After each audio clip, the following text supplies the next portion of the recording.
Continuamos ahora con nuestro estudio de la obra de Cristo. En nuestra última sección consideramos brevemente su muerte expiatoria en la cruz y hoy vamos a mirar la resurrección. Y parecería un poco extraño hablar de la resurrección de Cristo como parte de su obra, porque todo el evento de la resurrección fue uno en el cual Jesús estaba completamente pasivo. Él nunca se levantó a sí mismo de los muertos, sino que Él fue levantado como una parte del Espíritu Santo de entre los muertos. Pero yo entiendo en esto de la resurrección que lo primero que debemos entender es que cuando Jesús, cuando Él murió en la cruz, Él realmente estaba muerto. Y cuando Él fue sepultado en la tumba, Él estaba realmente muerto. Esta fue una ocasión en la que el cuerpo de Jesús era un cadáver y su alma ya había dejado su cuerpo, se había ido con el Padre, pero el cuerpo físico fue puesto en la tumba.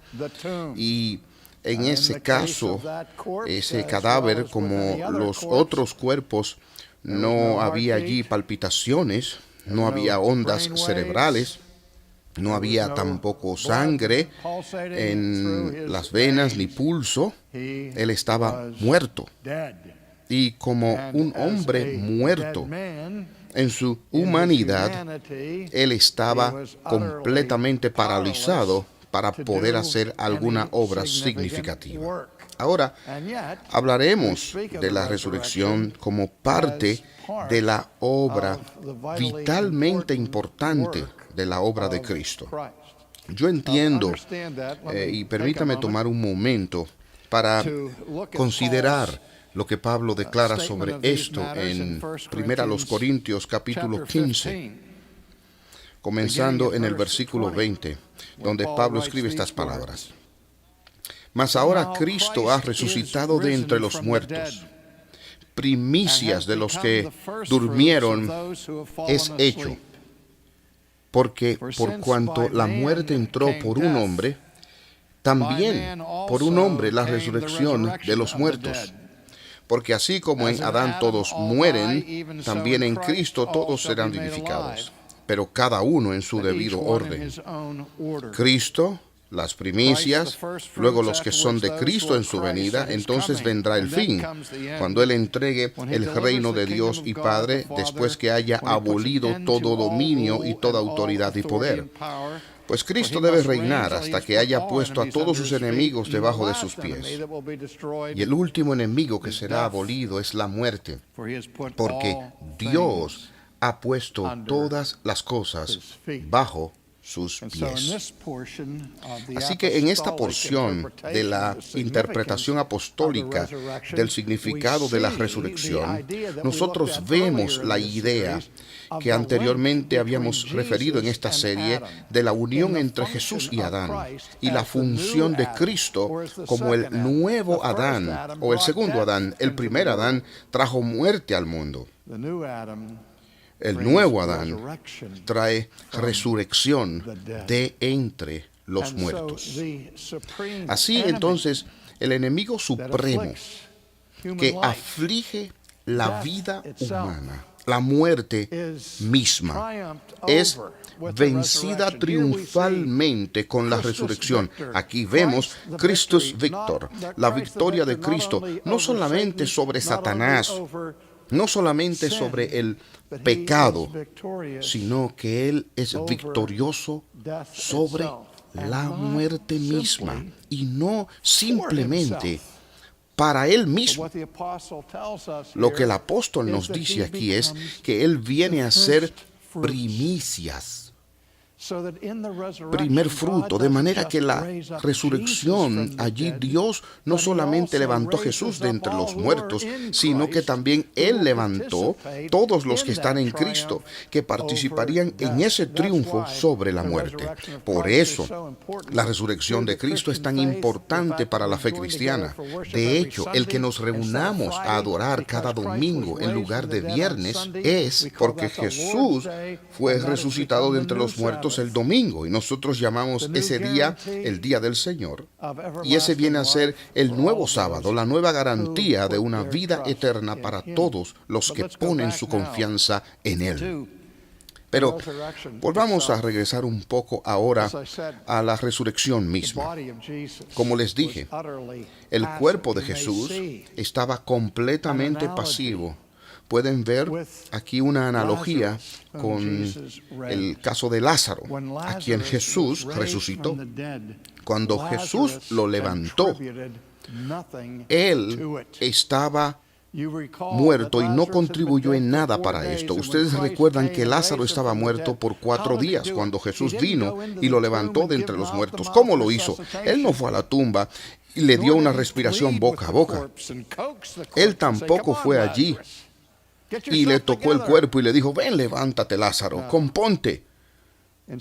No. En lugar de eso, él lo llamó con una voz alta y dijo: Lázaro, ven y sal fuera. Y a la orden, al mandamiento del Hijo de Dios, este cuerpo muerto vino a la vida. Y yo uso esa analogía porque nos lleva al amanecer de la creación y cómo todo el universo vino a ser, cómo la vida ocurrió en primer lugar. La posibilidad de un choque de átomos y una explosión. No. Sino a través del imperativo divino, por el mandato del Dios eterno, el omnipotente, el que dijo: sea la luz. Y la luz fue. El poder de su mandato fue lo que ocurrió, y eso dio lugar a la vida como una realidad en primer lugar, y fue lo que hizo que Lázaro se levantara de entre los muertos. Ese mismo poder de Dios, el Espíritu Santo, andaba sobre las aguas en el principio para producir la gestación de todas las cosas. Ese mismo Espíritu ahora viene a la tumba donde el cuerpo de Jesús estaba situado, envuelto con grandes ropas de lino, y el Espíritu de Dios lo levanta de entre los muertos. Piensen en eso. Ese domingo temprano en la mañana, de repente, las ondas cerebrales comenzaron. El corazón comenzó a latir. La sangre comenzó a circular por las venas del maltratado Jesús. Y en el poder del Espíritu Santo, Él sale de esas ropas, sale del estado de la muerte. Él sale vivo, victorioso sobre la muerte. Hay un comentario interesante que el Nuevo Testamento hace sobre la resurrección de Jesús, a la luz de lo que muchas personas creen, que este es un milagro imposible de creer, donde personas en el mundo secular, escépticos, dicen: si algo nosotros sabemos de seguro es que cuando la gente muere se queda muerto, y si hay algo mitológico sobre el cristianismo es el dogma central de la resurrección. Por eso dicen: tal acontecimiento es simplemente imposible. Y el Nuevo Testamento lo mira de una perspectiva completamente diferente y dice: no fue posible que la muerte lo retuviera. La muerte no tenía reclamo sobre él. La muerte es el castigo que Dios da a los que viven por el pecado. Pero Jesús no tenía pecado. Por supuesto, cuando Él llevó nuestros pecados por imputación a la cruz, Él estaba lleno del pecado, pero no eran suyos. Eran los nuestros, y esa condición sin pecado no le dio autoridad a la muerte para contenerle. Así que era imposible. Esto es imposible, que Él fuera levantado de entre los muertos. ¿Cómo podía la muerte mantener cerrado un ser humano sin pecado? Así que Jesús es vindicado en este acto de resurrección en el Nuevo Testamento. Nos dice allí que Jesús fue levantado para nuestra justificación. Y eso es extraño.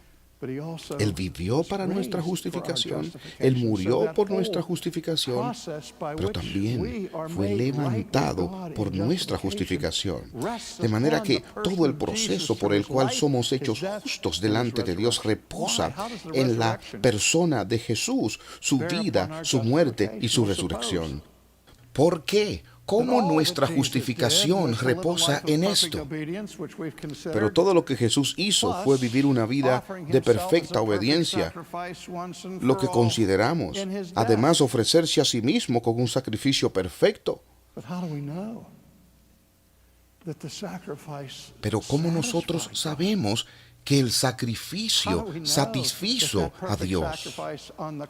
¿Cómo podemos saber que ese sacrificio perfecto en la cruz fue aceptable para Dios? Pero ¿cómo sabemos que esta ofrenda de propiciación fue una propiciación para el Padre? En la resurrección. Allí, en esa resurrección, el Padre dice que Él recibió el sacrificio perfecto de Cristo, que Él lo aceptó como su obra de justificar al impío. El Padre está diciendo en la resurrección, yo estoy satisfecho. Y así remueve la maldición de todos nosotros en la resurrección de entre los muertos. Más tarde, en Primera a los Corintios, vamos a comenzar en el versículo 42. Así también es la resurrección de los muertos. Se siembra el cuerpo, nuestro cuerpo, cualquier cuerpo. Se siembra en corrupción. Resucitará en incorrupción. Una vez más, es más vívido con la sepultura de Lázaro. Ahí se nos dice que después de 4 días estaba en ese aroma terrible que salía de la tumba, donde la vieja versión del rey Jacobo dice que hedía. El mal olor que sale con la corrupción de la carne era parte de la realidad de la muerte y la sepultura de Lázaro. ¿Por qué las mujeres fueron a la tumba temprano el domingo en la mañana? A no ser para traer sus ungüentos y perfumes, para ungir el cuerpo de un hombre que estaba muerto y comenzaría a corromperse.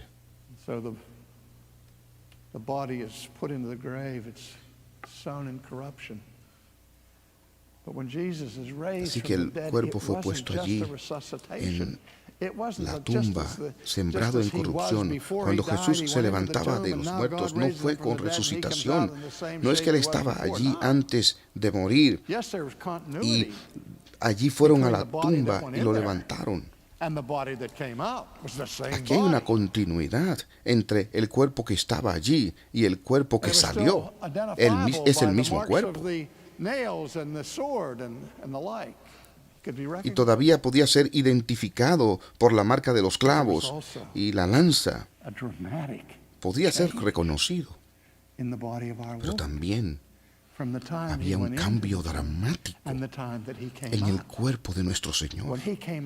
Del momento en que Él entró a la tumba y el momento en que Él salió. Cuando Él salió de la resurrección, aquella forma del cuerpo anterior fue restaurada. Su cuerpo anterior había sido glorificado. Una vez más, miren cómo Pablo lo describe.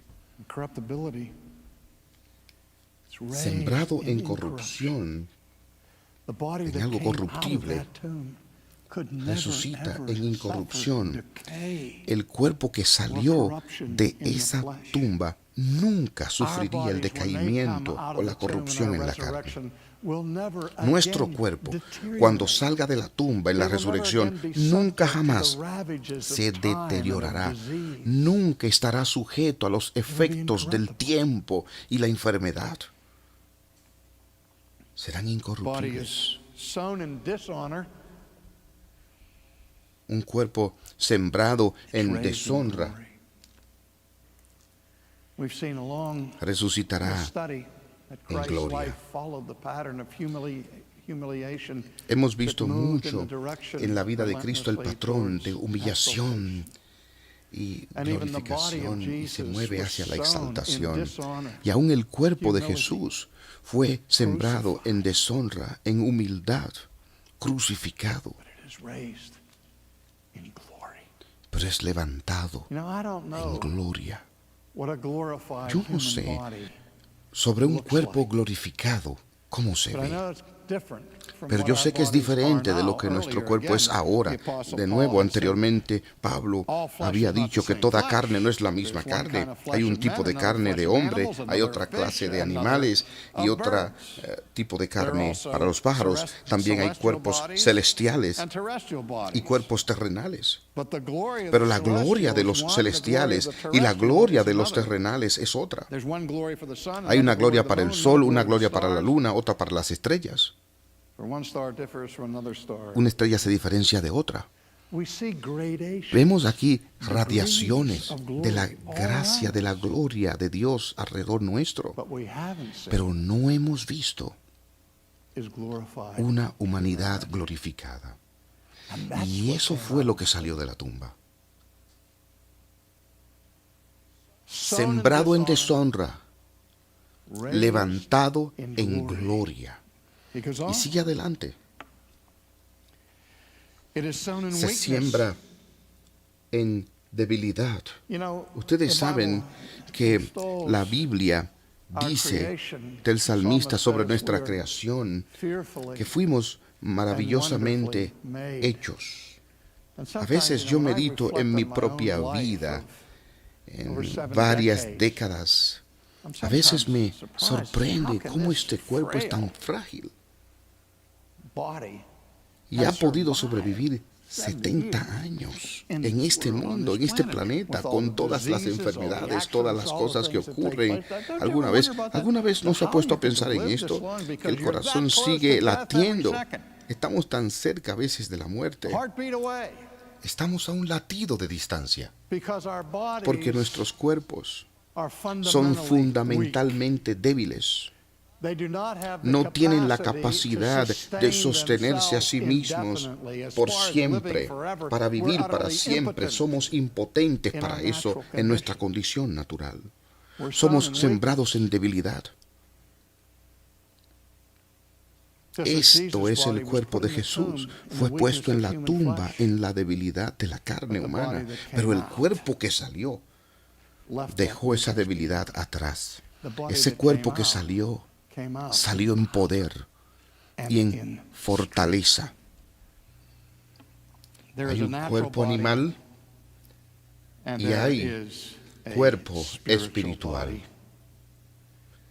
Así también está escrito: fue hecho el primer hombre Adán, alma viviente; el postrer Adán, espíritu vivificante. Mas lo espiritual no es primero, sino lo animal, luego lo espiritual. El primer hombre es de la tierra, terrenal. El segundo hombre, que es el Señor, es del cielo. Cual el terrenal, tales también los terrenales; y cual el celestial, tales también los celestiales. Y así como hemos traído la imagen del terrenal, traeremos también la imagen del celestial. Aquí está el punto de la obra de Cristo en la resurrección. Él nos da una nueva humanidad. Él restaura la imagen original de Dios en su pueblo y les ha preparado para vivir para siempre. Ahora bien, Pablo concluye diciendo: esto les digo, hermanos, que la sangre y la carne no pueden heredar el reino de Dios. He aquí les digo un misterio: no todos dormiremos, pero todos seremos transformados en un momento, en un abrir y cerrar de ojos, a la final trompeta, porque se tocará la trompeta y los muertos serán resucitados incorruptibles. Y nosotros seremos transformados, porque es necesario que esto corruptible se vista de incorrupción y esto mortal se vista de inmortalidad. Y cuando esto corruptible se haya vestido de incorrupción y esto mortal se haya vestido de inmortalidad, se cumplirá la palabra que está escrita: sorbida es la muerte en victoria. La muerte es así, devorada, consumida por la victoria. Oh, ¿dónde está, oh muerte, tu aguijón? ¿Dónde, oh sepulcro, tu victoria? Ya que el aguijón de la muerte es el pecado y el poder del pecado la ley, mas gracias sean dadas a Dios que nos da la victoria por medio de nuestro Señor Jesucristo. Este es el punto de su obra. Él ha sido resucitado por el Padre, por el poder del Espíritu, no simplemente por sí mismo, por su vindicación, sino por nosotros. Es el primero resucitado de esta manera en un cuerpo glorificado. Pero de ninguna manera Él es el último. Todo aquel que ha visto a Jesús compartirá esta gloria de la resurrección. Esta es la esperanza. Esto está en el corazón, en el centro de la fe cristiana.